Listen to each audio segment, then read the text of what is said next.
Vitória, em 2022, a Rússia foi sancionada pelos Estados Unidos, o sistema financeiro russo foi sancionado pelos Estados Unidos. E a gente já tem o que acontece caso o Brasil vá por essa direção. Da noite para o dia, a moeda russa se desvalorizou em 30%, ou seja, vocês imaginem nós dormir aqui hoje com o dólar já a 5,50, ontem ele já teve uma alta de 10 centavos e nós acordarmos com o dólar a R$ 7. A taxa de juros na Rússia saiu de 9 e foi para 20. É a mesma coisa que a nossa sair de 15 e ir para mais de 30. Né? E houve uma corrida aos bancos, houve um risco de quebradeira geral dos bancos. Então, essa situação que o Brasil vive hoje, que o Supremo está nos colocando, ela é uma situação inimaginável para a economia brasileira. Muitos aí estão felizes com a briga com o Trump, porque está melhorando um pouco a aprovação de Lula. Vocês imaginem onde é que iria a aprovação de Lula com um banco sancionado e uma corrida aos bancos. Então, só para as pessoas terem noção do tamanho da tragédia que está nos colocando esse movimento do STF de Lula. Ele pode nos colocar, sim, pela primeira vez, a termos uma quebradeira de bancos, o que seria uma desgraça inimaginável para o nosso país. Então é muito sério, Vitória. Às vezes as pessoas elas não conseguem dimensionar. Talvez ontem, com a perda de 40 bilhões em valor de mercado dos nossos bancos, alguns tenham entendido o tamanho da desgraça que se avizinha. Enquanto o Dow Jones, a Bolsa Americana, que a Bolsa ela traz uma perspectiva de futuro para a nação, o que vai acontecer, a Bolsa sempre antecipa os movimentos. Enquanto o índice americano está nas máximas históricas, o nosso índice aqui ontem caiu 2% e teve a segunda pior dia desde o começo do ano. Então o Brasil, ele, apesar hoje a pesquisa Quest trouxe uma melhora da perspectiva do Lula, mas quando tu olha a resposta dos brasileiros que entendem que o Brasil está indo na direção errada, esse número beira os 60%. Então assim, Pitoli, é um momento muito duro que a gente vive, não há perspectiva de melhora, os números da economia vão sim começar a piorar rapidamente, e assim, se nós não colocarmos, nós que eu digo, o STF, um pingo de consciência, um pingo de racionalidade, que a gente também não espera deles, olha, eu sinceramente, as consequências são imprevisíveis, porque o Donald Trump não se curvou para o Irã, não se curvou para a Rússia, não se curvou para a China, não vai ser para o Flávio Dino e para o Alexandre de Moraes que ele vai se curvar. Só que quem vai pagar o preço somos nós, os brasileiros. Então, eu queria fazer essa contribuição.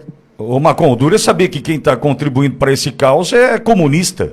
É PCdoB, PSB, é o ministro do Supremo Comunista do Lula. Eu entendo, Macron, que não há o menor interesse do Dino em reverter a situação. Ele quer que pegue fogo. A sensação que eu tenho é essa, Macron. Até porque se fosse comunista não seria inteligente, não dá para ser as duas coisas, ou tu é inteligente ou tu é comunista. A gente não pode esquecer, inclusive quando ele ainda era ministro da Justiça, eu fiz uma pergunta para ele por que ele tinha deixado o estado dele como o mais pobre do Brasil. E ele me respondeu que eu não entendia as nuances do Estado, não entendia a cultura do Estado, e entrou numa... Então eles não entendem nada de economia, Vitória. Não existe um país comunista que se desenvolveu.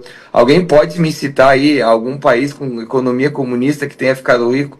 Não existe. Então, o que esses caras querem fazer? Eles têm o ódio ao que deu certo. Porque o comunista, por natureza, ele odeia o que dá certo. E ele odeia os Estados Unidos, porque os Estados Unidos... As pessoas querem entrar lá, querem trabalhar lá, querem se desenvolver lá. Estados Unidos é referência de tecnologia, de cultura, enfim. Os Estados Unidos hoje têm uma renda per capita 6, 7 vezes maior que a brasileira. Então eles deram certo. O comunista por si só, ele é um invejoso por natureza. Então quando ele vê os Estados Unidos, ele sente que ele tem uma caneta que ele pode reagir, mostrar para o mundo que ninguém tinha pensado até hoje. Olha o tamanho da idiotice, Pitoli. A Magnitsky já foi aplicada contra centenas de pessoas. Só que ele, na cabeça dele, através de uma decisão dele, de uma canetada, de um processo que nem era sobre o assunto, além de ele condenar famílias lá de Mariana, que isso não foi muito dito pela imprensa, mas ele condenou as indenizações lá que eles iam receber, não vão mais. Ele ainda acha que com uma caneta ele resolve uma lei que foi aprovada pelo Congresso americano. Então veja que a imbecilidade de alguns ministros, ela ultrapassa os limites básicos que uma pessoa pode estar onde está.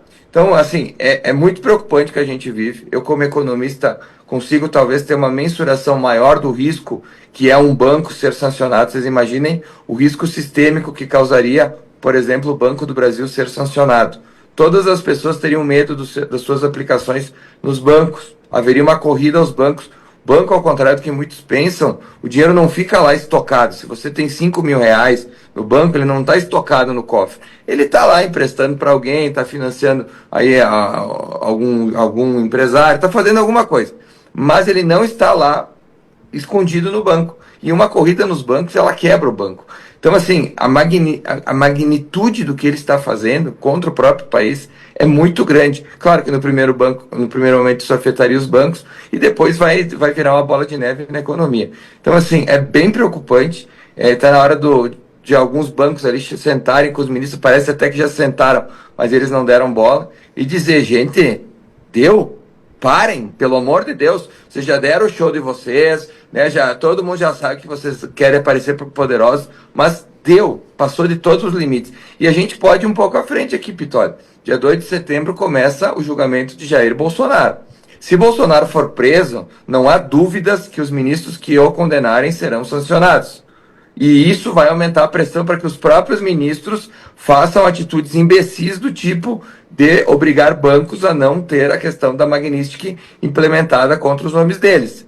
E vocês entendem a bola de neve que a gente está entrando? Então, assim, não tem solução a curto prazo, porque os Estados Unidos, obviamente, não vão recuar. E os nossos cachorrinhos aqui acham que podem enfrentar um pitbull. Então, assim, eu estou preocupado, Vitória. Eu quero mostrar aqui para vocês que eu estou preocupado porque a gente sabe o que vai acontecer ali na frente e não é bom.